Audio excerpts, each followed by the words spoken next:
Europe 1. Pascal Praud et vous. De 11h à 13h sur Europe 1 et avec Jean-Pierre qui nous a appelé au 01 80 20 39 21, Pascal. Et nous sommes à 3 jours du premier tour des élections législatives. 6 Français sur 10 craignent des émeutes, des manifestations violentes à l'issue des résultats selon notre sondage CSA pour Europe 1, CNews et le journal du dimanche. Et vous, dans quel état d'esprit êtes-vous? Craignez-vous des violences dimanche soir? Savez-vous déjà pour qui vous allez voter? On sera tout à l'heure peut-être avec Rudy Mana, qui est porte-parole du syndicat de Police Alliance. Est-ce qu'on a le droit, parce qu'on a des problèmes de temps de parole, est-ce que nous avons le droit d'écouter François Bayrou, qui est président du MoDem, qui était l'invité de Laurence Ferrari ce matin sur CNews et Europe 1, et qui parlait de cette inquiétude. Nous avons le droit ou pas? Oui. Alors écoutons monsieur François Bayrou. Je pense que c'est une inquiétude légitime. Il suffit de regarder les écrans depuis des semaines, et peut-être même avant, pour voir que un degré de violence, de brutalité, le refus d'accepter les situations institutionnelles et même les textes constitutionnels, tout cela ouvre la voie, ou en tout cas De la part de formations permet de politiques. redouter des troubles qui mettraient en cause l'ordre public. Alors nous sommes avec Jean-Pierre. Bonjour Jean-Pierre, qui habite, je crois, l'Île-de-France. Bonjour Pascal, bonjour à toute l'équipe. Bonjour Jean-Pierre et merci d'être avec nous. Vous habitez où précisément? Oh, j'habite dans le 91, près de la Ferté-Alais, entre, on va dire, limite Essonne et le Loiret, le début du Loiret. Bon, est-ce que vous savez, Jean-Pierre, pour qui vous allez voter? Ah oui, Pascal. D'accord. Est-ce que autour de vous, par exemple votre femme, peut-être, votre famille, vos enfants, est-ce que tout le monde sait pour qui il va voter? Alors, malheureusement, Pascal, j'ai perdu mon épouse d'un cancer, mais ma fille et ma petite-fille, ainsi que mon gendre, nous sommes tous sur la même longueur d'onde. Ah, Il n'y a pas de conflit là-dessus. Tout le monde vote pareil dans la famille? Tout à fait, Bon, Pascal. ça évite des conversations qui peuvent être houleuses. Parce que dans les Oui, familles, parce que- paraît-il, c'est un peu chaud, me dit-on en ce moment, parce que tout le monde ne pense pas toujours pareil. Pas chez nous, parce que c'est moi, El Padre, et c'est moi qui donne des ordres, et mes enfants et mes petits-enfants écoutent encore leur grand-père et leur père. Ah bon, donc ça c'est ce qu'ils vous disent, mais peut-être que dans le secret de l'isoloir, ils font ce qu'ils veulent, vous êtes drôle. Bah, écoutez, Vous n'allez pas vérifier ce qu'ils mettent dans le... Peut-être qu'ils disent oui, ça. mais on discute entre nous et on a les mêmes idées. Moi, j'ai été artisan pendant de nombreuses années. On a les mêmes idées, Pascal. Bon, c'est fou, parce que sans vous connaître, j'imagine que vous, avec ce discours-là, vous votez à droite, voire très à droite. Je me trompe? Ah ben vous n'allez pas vous tromper, Pascal. Je n'ai pas honte de le dire. Je vote RN, Pascal. Je suis d'accord avec vous, mais est-ce que c'est une bonne publicité au RN en disant c'est moi qui décide pour mes enfants et mes petits-enfants et tout le monde? Non, c'est parce qu'ils sont sur la même longueur d'onde Oui, que mais leur c'est vous. Vous dites grand-père que et c'est leur vous. père. Oui, mais vous dites que vous êtes le padré, c'est vous qui décidez pour tout le monde. Ah ben oui, mais bon, il faut bien un chef, hein. Oui, mais il faut un chef. Je suis d'accord avec vous, mais bon, chacun vote comme il veut. Moi, je vais pas. Oui, par exemple, moi, j'ai des filles, je leur demande pas de voter. Je m'en amuse parfois. Je dis, je vais vous piquer les procurations parce que comme ça, je sais ce que vous voterez. Mais au fond, elles pensent pas forcément comme moi, et j'ai envie de dire, c'est tant mieux. Oui, mais bon, c'était une petite boutade pour vous dire qu'en fin de compte, voilà, nous sommes sur la même longueur d'onde et en aucun Ils ont pas cas, le choix, bien sûr, j'oblige ma fille ou ma petite fille à voter pour la même chose. Voilà, bien sûr. il y a une part également un peu de provocation ou d'amusement, De disons cela, plaisanterie, et de etc., plaisanterie. bien sûr. Bon, Tout à fait. est-ce que vous êtes inquiet pour le lendemain du 30 juin ou du 7 juillet avec des émeutes possibles? Alors, Pascal, moi je vais vous dire exactement ce que je pense du fond du cœur. Je ne suis pas inquiet comme a priori 60% des Français sont inquiets. Moi pas, tout simplement parce que d'abord nous sommes dans un pays de droit et s'il est nécessaire, on fera intervenir l'armée pour faire respecter la loi dans ce pays. Non mais Parce que j'entends bien, mais bon, c'est peut-être pas. On peut peut-être éviter de faire intervenir l'armée avant cela et de trouver des solutions. Oui, on peut. Bien sûr qu'on peut éviter, puisque M. Macron, depuis qu'il est au pouvoir, il n'a cessé que de nous faire peur. Et là encore, il continue à nous faire peur et il nous dit, en gros, si le RN passe, ça va être la révolution. En gros, il nous fait passer un message à nous Français. Il faut voter pour moi faut voter pour mon parti, parce que sinon, ça sera la guerre civile. Oui, alors... C'est comme ça que je le prends, moi. Je pense, pour tout vous dire, que tout cela ne marche plus beaucoup aujourd'hui. Non. J'ai ce sentiment qu'on a dépassé tout ça. Et ils sont cuits, Pascal. Ils sont cuits. Mais qui est cuit? C'est pour ça ils sont au pied des marches. Mais Pascal. qui est cuit? Ils sont cuits. Bah oui, mais bon, ils sont cuits, j'entends bien. Ils sont cuits, Pascal, parce qu'ils n'ont jamais voulu écouter les Français. Depuis des années. Ah, on va attendre, on va quand même attendre le verdict des urnes quand même. Vous ne pensez pas que c'est une bonne chose? Bon, qu'est-ce que vous alors vous êtes électeur du Rassemblement national depuis combien de temps? Depuis je dirais bien plus de 20 ans. Bon, vous avez quel âge?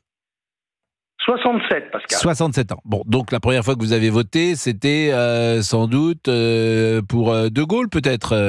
Vous êtes pas De Gaulle, parce que De Gaulle, j'étais encore gamin quand je l'ai écouté. Vous êtes de quelle année? Je suis de 57, Pascal. En 57, en 69, vous aviez 22 ans, quand même, au moment du référendum. Bon, vous ne votiez pas à ce moment-là? Non, tout simplement, parce que je suis issu d'une famille d'immigrés. Mes parents sont naturalisés plus tard. Et moi, je me suis marié 2 fois dans ma vie avec mon épouse française et avec la France, Pascal. Oui, d'ailleurs, en 57, Monsieur Fabrice Lafitte a raison, parce qu'il suit l'émission, lui, et vous n'aviez pas 22 ans, mais 12 ans, parce que de 57 à 69, ça fait 12, effectivement, et non pas 22.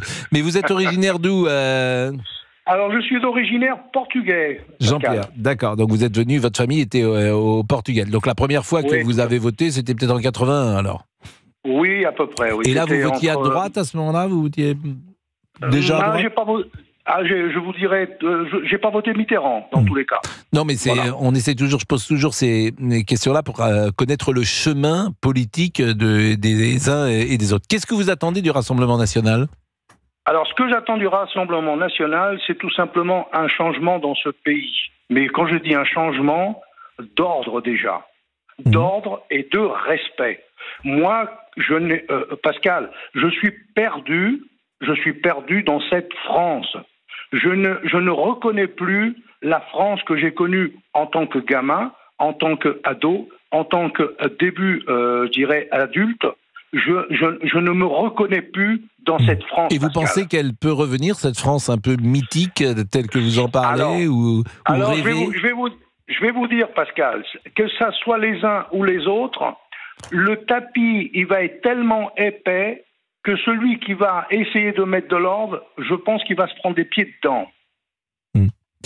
Parce que ça va pas être simple. Ah non, mais je suis d'accord, c'est pour ça que je vous dis, est-ce que vous pensez que ça peut, marcher? Oui. Bon, donc c'est un état d'esprit, que vous regrettez, c'est au-delà des choses très précises, c'est un état d'esprit, peut-être fait plus d'autorité qu'il n'y avait jadis, ou de sécurité qu'il y a moins aujourd'hui. Oui. C'est ça que j'entends dans ce que vous dites. Tout à fait. Sur le plan économique, vous attendez des choses? Sur le plan économique, écoutez, moi surtout ce que j'attends, parce que j'ai des petits-enfants, hein, moi je suis à la retraite. Vous faisiez quoi dans la vie professionnelle, écoutez, Jean-Pierre? Pascal, je dirais que j'étais un artisan, où je suis connu quasiment dans le monde entier. Je travaillais surtout pour les chefs étoilés. Je faisais un type d'appareil rôtissoir artisanal, où je travaillais pour les plus grands chefs étoilés, je dirais français, puisque nous avons quand même une bonne panoplie de grands chefs.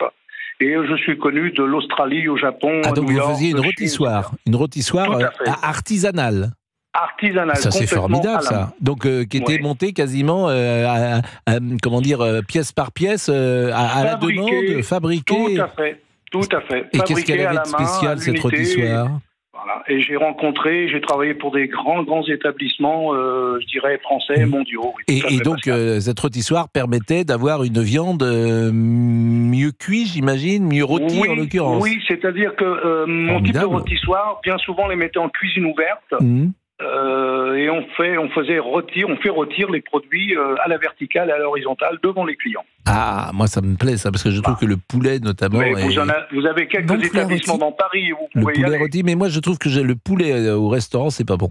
Je sais pas ce que vous en pensez. À chaque fois je mange du poulet au restaurant. Un peu sec. Pascal, moi je vous fais un poulet. Je suis d'accord. Je vous fais un poulet rôti à la maison avec une bonne purée, vous allez voir. Alors ça, vous êtes bon. Alors ça, je viens. parce que je trouve que c'est toujours trop sec le poulet et je n'ai jamais retrouvé. Vous savez qui faisait le mieux le poulet de toute ma vie que j'ai vu? Votre grand-mère, j'imagine. Non, c'était ma mère. Oui. Mais c'est vrai, c'est curieux, hein, mais au restaurant, c'est jamais aussi bon. Bon, on va marquer une pause Pascal, parce que vous. Pascal, restez. Alors j'ai compris pourquoi vous étiez. Je vous prends au mot, Pascal. Ah ben moi je viens vous fais avec un poulet rôti à la maison avec une bonne purée maison. J'adore. Alors vous pouvez pas me faire plus plaisir, moi. On peut venir à plusieurs. Moi, alors ça c'est quasiment mon repas préféré. On va marquer une pause. Je comprends pourquoi effectivement quand vous dites le padré, il m'est arrivé d'aller au Portugal régulièrement et j'ai été surpris quand tu vas sur la plage au Portugal, les familles arrivent ensemble. Et évidemment, en France, c'est pas, ça peut exister, mais pas de la même manière. Donc tu vois arriver le grand-père avec les enfants et les petits-enfants. Et je suis très frappé de voir combien au Portugal, j'aime pas généraliser bien sûr, mais je voyais sur les plages, c'était majoritaire, cette manière de vivre ensemble. En famille. Et il me semble qu'en France, c'est moins présent. Les Français sont moins présents, la part de la famille est moins présente qu'au Portugal. Mais peut-être me trompe, Jean-Pierre. Non, il y a le respect encore de l'ancien, il y a le respect de l'âge, le respect de l'ancien. Et je vais vous dire quelque chose, Pascal, je suis en train de découvrir ce pays car ça faisait de nombreuses années que je n'étais pas allé parce que ma femme était française, je ne parlais pas le portugais, etc.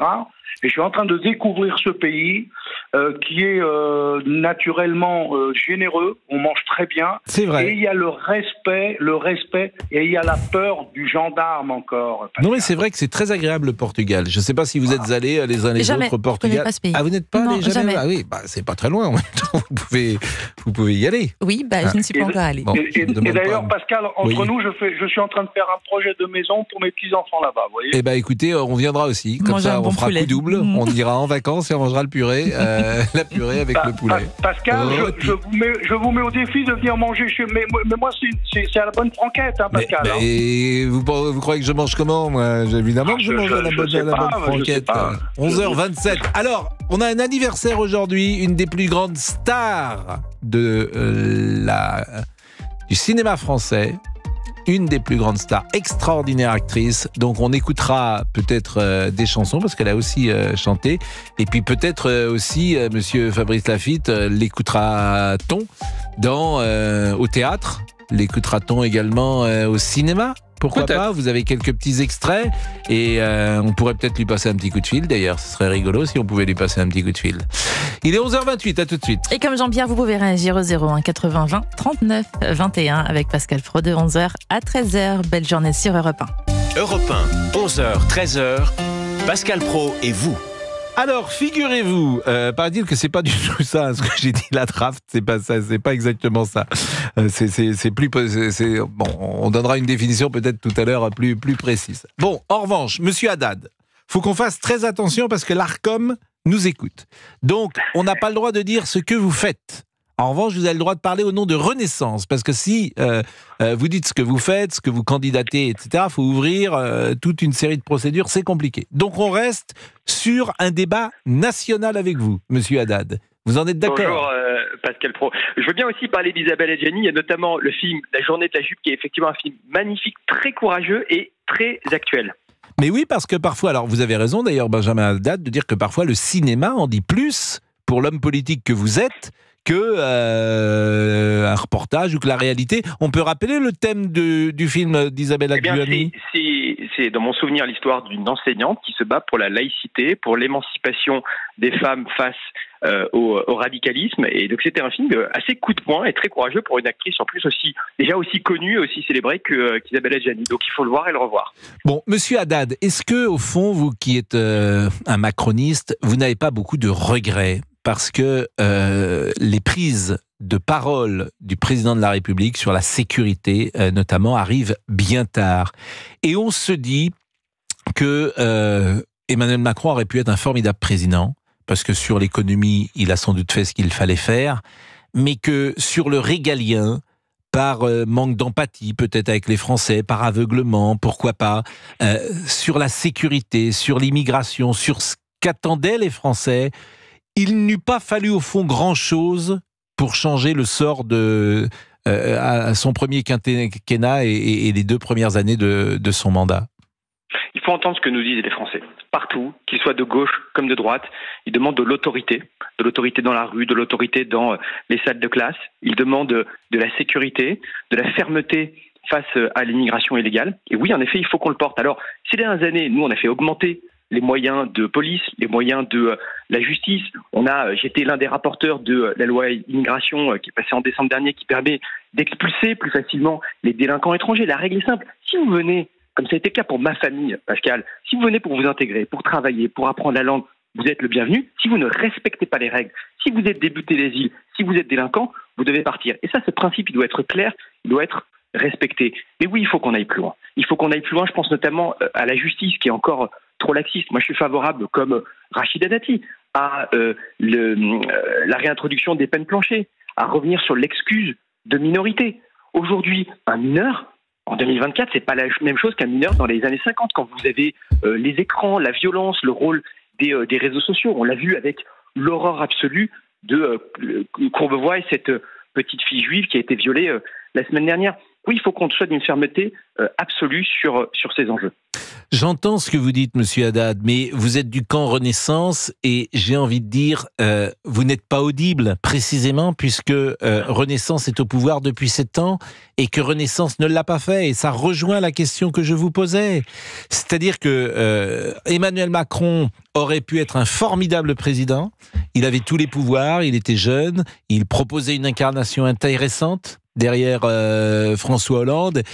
Et on peut avoir le sentiment, en tout cas c'est le sentiment que j'aurais si j'étais un de ses supporters, je me dirais quel gâchis d'avoir autant de qualité dans son jeu et de si mal les exploiter.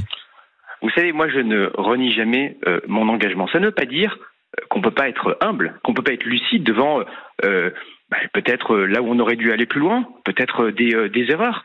Mais tout le monde le disait, Monsieur Haddad. Tout le monde le disait. Et en fait, là où il n'est pas audible, le président de la République, c'est quand, dans le dernier podcast, il dit on doit aller plus vite, plus fort, alors que tout le monde lui dit depuis des mois et des années qu'il ne veut pas. C'est pas. Mais je veux dire, il y a un moment, il est pas. Moi, je veux bien l'isolement du pouvoir, je veux bien le bunker de l'Élysée, mais enfin, il y a quelque chose. D'abord, pour tout vous dire, il y a quelque chose que je ne comprends pas chez ce président, parce que ce sont des sujets quand même qui sont au cœur de la vie des Français, et ils n'ont pas été pris en compte. Et vous dites, on aurait pu aller plus loin, plus fort.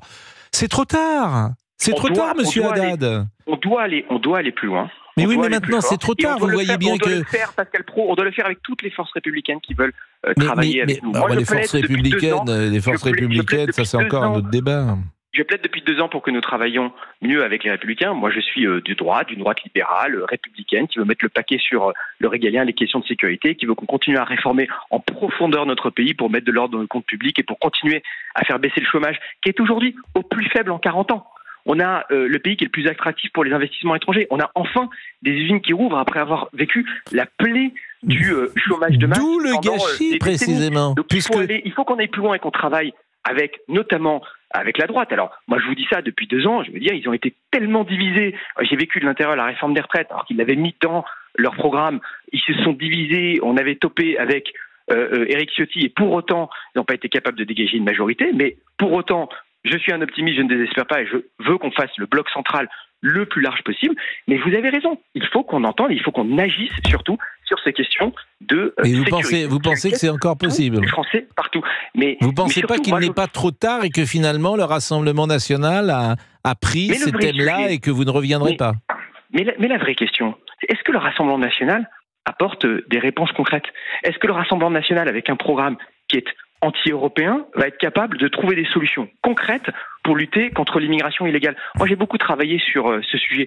Quand on fait le pacte asile-immigration qui permet de faire enfin la sélection des demandeurs d'asile aux frontières de l'Union européenne, pas dans l'Union européenne, mais les premières sélections aux frontières pour pouvoir aussi plus facilement renvoyer les demandeurs d'asile qui n'ont pas vocation à rentrer. On le fait en européen. Même Mélanie, quand elle est arrivée au pouvoir, elle s'est rendue compte qu'elle ne pouvait pas faire sans l'Union européenne. Et elle a travaillé avec nous et on a fait le pacte asile-immigration qui a aussi été poussé par la France. Il n'y a pas de solution simpliste, il n'y a pas de solution démagogique. Il y a des inquiétudes et des peurs des Français qui demandent de l'autorité. Ils ont raison. Mais dans les réponses, moi quand j'entends Jordan Bardella dans le débat face à Gabriel Attal, il n'apporte pas de solution. Je l'ai vu s'effondrer sur la réforme des retraites. Je n'ai rien compris à ce qu'il avait raconté. C'est tout l'inverse de ce que disaient ces députés en hémicycle quand on a eu ce débat qui était certes impopulaire, mais qui était important. Quand il parle de la question des binationaux, je n'ai rien compris et on l'a vu une fois de plus rétropédaler. Le Rassemblement national n'est pas prêt aujourd'hui à gouverner. J'entends les inquiétudes, je vois bien en plus le programme de la menace pour l'unité et la stabilité de notre pays que représente le Front populaire, avec son programme de désarmement de la police, avec le chaos économique qu'il imposerait, le blocage des prix, l'augmentation de la dette, des impôts, avec son alliance avec les islamistes et les antisémites. Ce Front populaire présente une inquiétude réelle, légitime pour les Français. Vous trouvez la communauté juive, mais je crois que le Rassemblement national n'est pas la réponse à la menace. C'est entendu. Mais vous trouvez par exemple que le Front populaire, d'une certaine manière, représente une menace plus grave que le Rassemblement national? Et je pose toujours cette question, mais je sais que vous n'y répondrez pas, mais je vais la poser quand même. Si vous étiez confronté dans votre circonscription entre voter Rassemblement national ou voter la France insoumise, est-ce que vous faites un choix? La France insoumise et le Front populaire, puisque au fond les autres se sont rangés derrière le programme de la France insoumise, représentent une menace claire pour la stabilité. Ça veut dire que vous voteriez pour le Rassemblement national? Moi, je veux rappeler à tous les auditeurs d'Europe 1 que nous sommes à la veille d'un premier tour, que ce n'est pas cette alternative mortifère qui doit guider l'avenir de notre pays. Moi, c'est tout le sens de mon combat. J'aime mon pays. Je suis un patriote.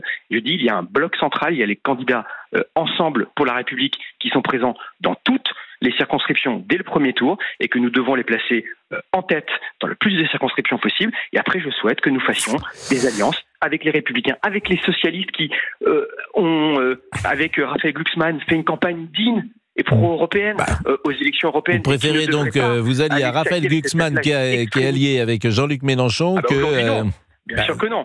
Il est avec Jean-Luc Mélenchon, mais je trouve qu'il y a une part d'incohérence, mais il est 11h46. Il est 11h46, on marque une pause. On marque une pause, on revient. Vous avez le temps, monsieur Haddad. Nous avons tout le temps, nous sommes d'accord? Personne ne me répond en régie. Je parle comme ça, c'est l'histoire de ma vie. Je parle et on ne me répond pas. Mais tu n'es pas là. Ah, tu n'es pas là, effectivement. Allez, il est 11h46, à tout de suite. Et vous pouvez réagir en composant ce numéro. Il est non surtaxé, à tout de suite sur Europe 1. Appelez Pascal Pro au 01 80 20 39 21. Europe 1. Pascal Pro et vous. De 11h à 13h sur Europe 1. Nous sommes donc avec monsieur Haddad et monsieur Haddad évidemment parle au nom de Renaissance. On va être ensemble jusqu'à 12h et on parlait des difficultés bien sûr du mouvement Renaissance aujourd'hui de pouvoir convaincre parce qu'il est au pouvoir depuis 7 ans alors que l'argument souvent numéro 1 de ceux qui votent Rassemblement national, c'est de dire on a tout essayé sauf précisément le Rassemblement national. Lorsque vous dites, monsieur Haddad, que le Rassemblement national n'est pas prêt, ou peut-être n'est pas compétent, Jordan Bardella, que j'interrogeais hier soir, à juste titre, pouvait dire, écoutez, quand je vois les résultats de ceux qui sont compétents, j'ai de moins en moins de complexes. Et cet argument, il est très puissant, évidemment, monsieur Haddad.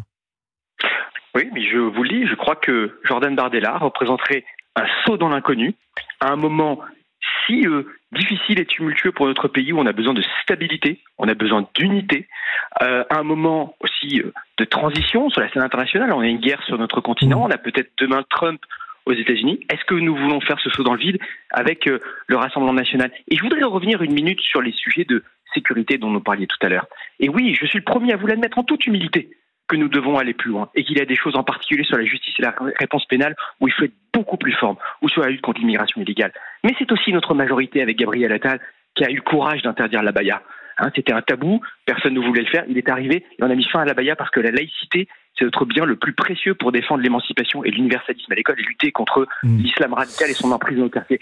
C'est notre majorité, le président de la République et Gérald Darmanin qui a fait voter la loi séparatisme, qui a permis enfin ce que ni la gauche ni la droite n'avaient voulu faire avant, qui a permis enfin de faire la transparence sur les financements étrangers, de pouvoir fermer des lieux de culte ou des associations radicales, de pouvoir expulser des imams radicaux, et donc de se doter des outils les plus forts en Europe pour lutter contre l'islamisme. J'entends ce que vous dites, mais manifestement, les Français ne sont pas convaincus par cela. Ils trouvent même que la loi immigration, peut-être, n'allait-elle pas assez loin, précisément pour reprendre un de vos termes. Moi, j'ai 2 ou 3 questions très précises à vous poser. Si vous êtes d'accord, vous jouez le jeu de dire oui ou non, parce qu'à chaque fois, ce sont des signaux forts qui sont envoyés à l'opinion publique. Hier, j'étais donc avec Jordan Bardella, qui dit « Je ferai voter la loi de présomption de légitime défense, plus exactement, de légitime défense pour les policiers. » Bon, ça c'est un signal très fort qui est envoyé de dire, bah oui, les policiers, ce ne sont pas les délinquants, ce ne sont pas les criminels, ils méritent une protection différente. Aujourd'hui, cette loi de légitime défense, de présomption de légitime défense, elle n'existe pas. Est-ce que vous êtes favorable à la voter, oui ou non?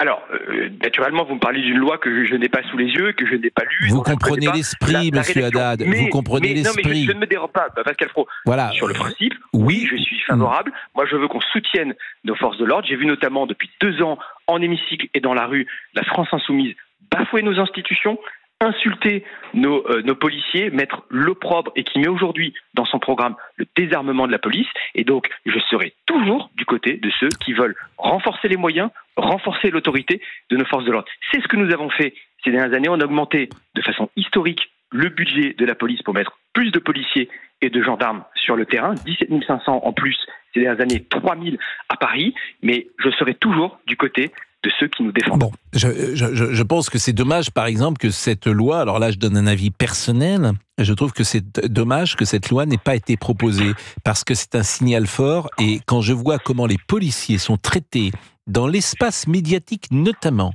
des gens qui ont le courage d'être sur le terrain, de vivre parfois un enfer, de se faire insulter quand ce n'est pas davantage, et qu'ils sont en difficulté dans toutes ces affaires, et l'affaire Naël le montre.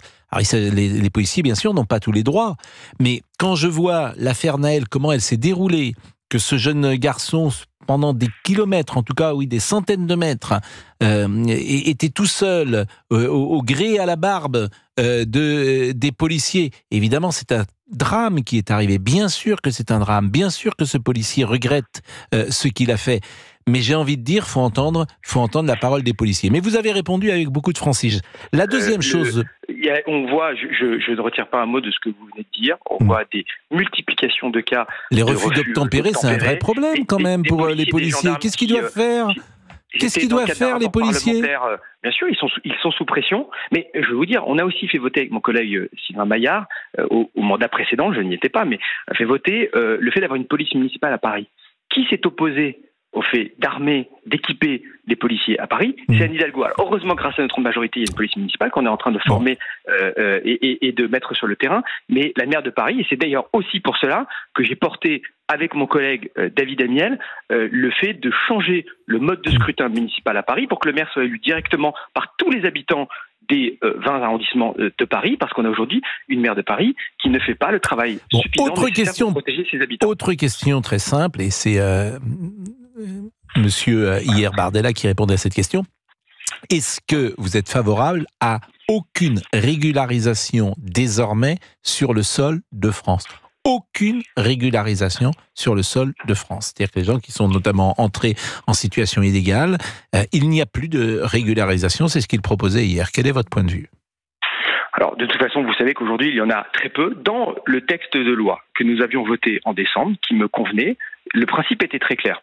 Si vous ne respectez pas les règles, si vous êtes délinquant, si vous êtes débouté d'asile ou en situation de QTF, vous devez partir. Dans des cas extrêmement limités, où on avait pu définir des métiers en tension. Je pense à la restauration, je pense à l'hôtellerie, où la vérité, c'est que des restaurants où vous comme moi, nous pouvons aller, et vous avez parfois déjà des gens qui sont en situation régulière depuis des années sur le territoire, qui travaillent, qui ne posent de problème à personne et qui sont déjà en train de travailler, qu'il pouvait y avoir, en passant par le préfet, qu'il pouvait y avoir des cas de régularisation limités, exceptionnels, pour pouvoir obtenir des titres de séjour. Moi, j'étais à l'aise avec cette philosophie parce qu'encore une fois, moi je crois que si on a des besoins économiques qui sont définis dans des secteurs en tension, qui peinent à recruter, et vous avez déjà des gens qui sont depuis des années sur le territoire national, mais on était vraiment là sur peut-être quelques milliers de cas. Mais le principe doit être très clair. Si vous avez des gens qui sont délinquants, qui sont sous OQTF, qui ne respectent pas les règles, ils n'ont pas vocation. Et je vous le dis, moi, encore une fois, d'une famille qui est venue, qui s'est intégrée, qui a travaillé, qui a appris la langue et qui s'est assimilée, au fond, comme tant d'autres familles dans notre pays. Donc, à un moment, quand on vient en France, on travaille, on respecte le pays. Eh ben merci d'avoir été avec nous, un peu plus longuement peut-être que d'habitude à 11h58, mais c'est vrai que cette élection est importante et qu'elle permet de clarifier les positions des uns et des autres, et notamment de Renaissance. Merci Benjamin Haddad, il est 11h58, la pause, et Émilie Dez pour toute l'actualité. Et vous pouvez appeler pour réagir au 01 80 20 39 21, 11h 13h, c'est Pascal Pro et vous sur Europe 1.